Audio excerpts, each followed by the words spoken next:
khutbah ini hanya akan menjadi kata-kata tidak bermakna, bahkan khutbah Jumat menjadi batal kalau tidak disebut namanya.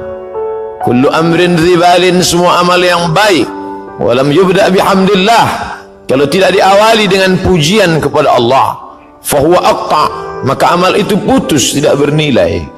Maka khatib mengawali dengan namanya, alhamdulillahi rabbil alamin. Hidup ini pun tidak bermakna. Semua hidup, binatang pun hidup, pokok kayu pun hidup. Lalu apa bedanya dengan hidup manusia? Hidup manusia menjadi bermakna karena diawali dengan namanya, alhamdulillahillazi ahyana ba'dama amatana wa ilaihil nusyur. Makanan hanyalah sebagai calon-calon sampah bakteri busuk. Ma'akalta fa'afnaita, yang kau makan akan membusuk, dan makanan itu akan menjadi bermakna, bernilai ibadah di hadapan Allah ketika namanya disebut. Ya ghulam, wahai anak kecil, sammillah, sebut nama Allah. Dalam hadis yang lebih panjang, meskipun dhaif, boleh diamalkan untuk fadail a'mal, motivasi beramal. Allahumma barik lana fima razaqtana wa qina adzabannar. Menyebut namanya merubah sampah menjadi ibadah. Menyebut namanya kata-kata tak bermakna menjadi ibadah. Menuliskan namanya di kertas yang sebelumnya hanyalah goresan tinta di atas kertas yang hampa tak bermakna, tapi kemudian ketika nama itu ada di atasnya, maka menjadi sucilah dia. La yamassuhu illal mutahharun, tidak boleh disentuh kecuali oleh orang-orang yang suci, bersih daripada hadas, bersih sebagai najis. Innahu min Sulaiman wa innahu bismillahirrahmanirrahim. Hati yang cemas, hati yang gundah, hati yang sedih, tiba-tiba kesedihan, kecemasan, ketakutan menjadi hilang ketika disebut namanya. Ya Muhammad, ya Rasulullah. Andai orang kafir Quraisy itu menoleh ke bawah, tentulah mereka akan menangkap kita, tentulah mereka akan membunuh kita, karena kita sudah lari dari kejaran mereka. Idhuma fil ghari, ketika mereka berdua berada di dalam gua. Idh yaqulu li sahibihi, ketika dia berkata kepada sahabatnya yang sedang ketakutan, cemas, la tahzan, jangan takut, jangan cemas, jangan khawatir, innallaha ma'ana, Allah bersama kita. Ma dhannuka bithnaini, hai Abu Bakar As-Siddiq, kalau kau sangka kita berdua, fallahu thalithuhuma, ada Allah di antara kita. Wa huwa ma'akum aynama kuntum, dia selalu bersama dimanapun kamu berada. Ketika dunia terasa sempit, Allahumma qad daqat alaika, Allahumma qad daqat alayya, ya Allah sudah terasa sempit dunia ini bagiku. Bima rahubat, padahal sebelumnya dunia ini lapang, tapi hari ini terasa sempit. Maka keluar dari mulut, ya Allah. Idza daqat alaika dunya faqul ya Allah. Kalau terasa sempit dunia, hembuskanlah nafas panjang, katakan ya Allah. Idza sa'alta fas'alillah, kalau kau minta, mintalah kepada Allah. Wa idza sta'anta fasta'in billah, kalau memohon pertolongan, tiada tempat meminta, tiada tempat berharap kecuali Dia. Tempat yang najis, tempat yang kotor, tempatnya syaitan, tapi ketika namanya disebut, tempat itu pun berubah menjadi bernilai ibadah. Allahumma inni a'udzubika minal khubuthi wal khaba'ith. Di tempat itu tidak boleh disebut namanya. Tulisan yang ada di cincin Muhammad Rasulullah tidak boleh dibawa ke dalamnya. Lalu hamba itu merasa dirinya berdosa, keluar dari tempat najis, kotor, berbau busuk itu. Dia langkahkan kaki kanan, lalu dia katakan, ghufranaka, ghufranak, ampunkan aku ya Allah, karena tadi aku lalai. Lidah yang kau ciptakan mesti menyebut engkau, tapi aku pakai menyebut yang lain. Tapi itu bukan juga karena kesalahanku, tapi karena memang tidak boleh menyebut nama engkau yang suci, di tempat yang kotor, maka dia katakan ghufranaka, ampunkan aku ya Allah, karena lidahku lalai menyebut nama-Mu. Begitulah hidup orang beriman, tidak pernah kosong dari sesuatu apapun selain keluar dari mulutnya Masya Allah, la haula wa la quwata illa billah, subhanallah. Bahkan ketika dia akan berbuat esok hari, Nabi SAW ditegur, wala taqulanna li syai'in inni fa'ilun dzalika ghada, jangan kau katakan aku akan melakukan perbuatan itu besok pagi, illa ayyasha Allah, illa melainkan ayyasha Allah, Allah yang berkehendak. Dialah yang memberikan kudrat, Dia yang memberikan iradat. Kita tunduk dan patuh, bersimpuh berkata la haula wala quwata illa billah, tiada daya, tiada upaya kecuali dengan kekuatan, dengan tenaga, dengan apa yang Dia berikan.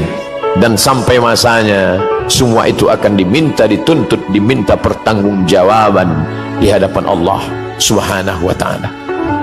Nikmat terbesar bagi kita hari ini bukan kaya, karena banyak orang yang kaya tapi harta tidak bisa menolong di hadapan Allah. Nikmat terbesar bagi kita hari ini bukanlah jabatan. Kenapa banyak jabatan tapi tidak bisa menolong melepaskan dari neraka jahanam? Kalaulah manusia itu mulia karena jabatan, maka Fir'aun jauh lebih mulia. Kalaulah manusia itu mulia karena harta, maka Qarun sampai hari ini harta yang tertimbun di dalam tanah, tetap orang berkata harta Qarun. Kalaulah orang mulia karena otaknya, maka tidak ada yang lebih cerdas daripada Haman. Tapi kemuliaan terletak pada Allahumma ja'al akhir kalamina, ya Allah jadikanlah akhir kalam kami inda intihai ajalina, ketika ajal sampai, yang terakhir, ucapan akhir yang keluar dari mulut adalah la ilaha illallah. Itu yang dulu pertama didengar. Sebejat apapun seorang ayah, sejahat apapun seorang ayah, ketika anaknya lahir, air matanya menetes. Mengikut hadis riwayat dalam Sunan At-Tirmidzi, Imam Abu Isa At-Tirmidzi berkata haditsun hasan, hadis hasan, layak diamalkan. Tetap dia bisikkan ke telinga anaknya sayup-sayup, Allahu Akbar, Allahu Akbar. Lafaz itu yang dia bisikkan. Apa yang dia inginkan? Anakku, aku tidak ingin kau menjadi orang kaya tapi kau tidak menyebut Allah. Aku tidak ingin engkau menjadi penguasa tapi kau tidak kenal Allah. Aku tidak ingin engkau menjadi orang yang cerdas, IP-mu 4 di atas rata-rata, orang memuji mengagungkanmu, tapi kau tidak mengenal Allah. Aku hanya ingin saat di akhir hayatku, saat aku terbujur kaku, yang terakhir membisikkan ke telingaku lafaz Allah. Dan yang mengajarkannya dulu adalah aku saat matamu belum terbuka, saat mulutmu menganga karena tangisan, tapi ketika bisikan itu sayup-sayup masuk ke pangkal telinga, tertancap ke dalam lubuk hati yang paling dalam, saat itu pun kau juga akan membisikkan ke telingaku, laqinu mautakum, talqinkan orang yang mati sakratul maut di antara kamu dengan bunyi kalimat la ilaha illallah. La taqumus sa'ah, dunia tidak akan kiamat selama masih ada orang berjalan di atas muka bumi berkata yaqulu Allah, Allah. Kalau kau katakan ya Rahman, idza taqulu, idza qulta, kalau kau katakan idza da'awtahu ya Allah, idza da'awtahu ya Rahman, idza da'awtahu ya Rahim, idza da'awtahu ya Rahman faqad wasaftahu birrahmah. Kalau kau panggil dia ya Rahman, maka saat itu engkau sedang memberikan sifat rahmah, kasih sayang.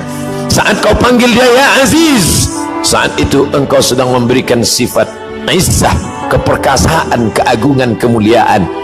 Tapi saat kau katakan ya Allah, idza da'awtahu ya Allah, kalau kau panggil dia dengan nama ya Allah, laqad wasaftahu bi jami'i sifatil kamal wal jalal, saat itu engkau sedang menyebut dia dengan nama-nama, sifat-sifat keindahan dan kemuliaan. Jangan hanya kau cukapkan, jangan hanya kau katakan, jangan hanya kau lantunkan di ujung lidahmu. Karena dulu pun mereka juga berkata amantu billah, aku beriman kepada Allah, aku percaya kepada Allah. tapi kemudian ketika perbuatan tidak berpengaruh apa-apa, mulutnya berkata ya Allah, tangannya menyuap yang haram. Mulutnya berkata ya Allah, matanya memandang yang dilarang Allah. Mulutnya berkata ya Allah, kakinya melangkah ke tempat yang tidak diridai Allah. Wa minan nasi man yaqulu amanna, ada di antara manusia yang berkata dengan mulutnya amanna. Sulitkah berkata dengan lidah yang tak bertulang? Tidak ada susahnya berkata sesuai apa yang kau mau, tapi ketika dia tidak masuk ke dalam hati, lain di bibir lain di hati. Innal munafiqin, orang-orang munafik, fi darkil asfali minan nar, letaknya neraka jahanam.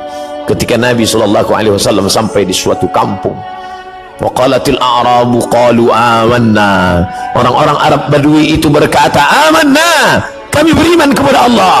Langsung perintah datang, qul, katakan ya Muhammad, lam tu'minu, kamu belum beriman, walakin qulu aslamna, katakanlah kami hanya baru sekedar berserah diri kepada Allah, kami hanya baru sekedar menyerahkan diri kepada Allah. Walamma yadkhulul iman fi qulubikum, iman belum masuk ke dalam hati kamu. Sendirian, tidak ada teman dan sahabat. Di belakang ada pasukan Fir'aun yang akan membunuh. Di depan ada lautan luas yang akan menelan. Laut merah siap menyantap makhluk yang lemah itu. Dan saat itu apa kata bala tentara Fir'aun? Bunuh dia, dia yang sudah membunuh, dia yang sudah melarikan diri, habisi nyawanya. Dan kawan-kawan yang sebelumnya dianggap sebagai sahabat, ternyata mereka hanyalah musuh yang berbaju kawan. Mereka hanyalah lawan yang sudah mencuri tempat di barisan kawan. Lalu apa kata mereka? Innala mudrakun, kita akan tertangkap Musa. Musa, lihatlah mereka di belakang, mereka akan menangkap kita Musa. Kita akan tertangkap dan kita akan dibunuh Musa. Ternyata tidak semua kawan itu membisikkan ketenangan hati. Banyak juga kawan yang menyiramkan bensin di lalang yang kering. Mereka hanya akan memprovokasi, mereka hanya menakut-nakuti, mereka hanya akan menanamkan kecemasan. Innala mudrakun, mereka akan menangkap kita. Apa yang keluar dari mulut Musa? Kalla, kalla, sekali-kali tidak. Inna ma'iya rahbi sayahdin, inna ma'iya rabbi sayahdin, bersamaku ada Allah. Kalian mungkin tidak bersama Allah, tapi bersamaku ada Allah. Merenung sejenak, keluarkah kalimat Allah dari mulut kita ketika kesusahan datang? Keluarkah kalimat Allah dari mulut kita ketika sumpah serapah datang? Atau dia hanya kata-kata yang bersemayam saat hati senang? Kalau kesenangan dan kesusahan membuat berbeda, pujian membuat melambung, caci maki membuat murung, sesungguhnya belumlah kita beramal mukhlishina lahuddin. Merenung sejenak, mengingatkan hati yang lupa, yang hampa, bahwa sampai masanya kata-kata itulah yang membuat kita bisa bersama dengan Allah. Allah, Allah. Barakallahu li wa lakum fil Qur'anil azim, wa nafa'ani wa iyyakum bima fihi minal ayati wadh-dhikril hakim, wa taqabbala minni wa minkum tilawatahu innahu huwal ghafurur rahim.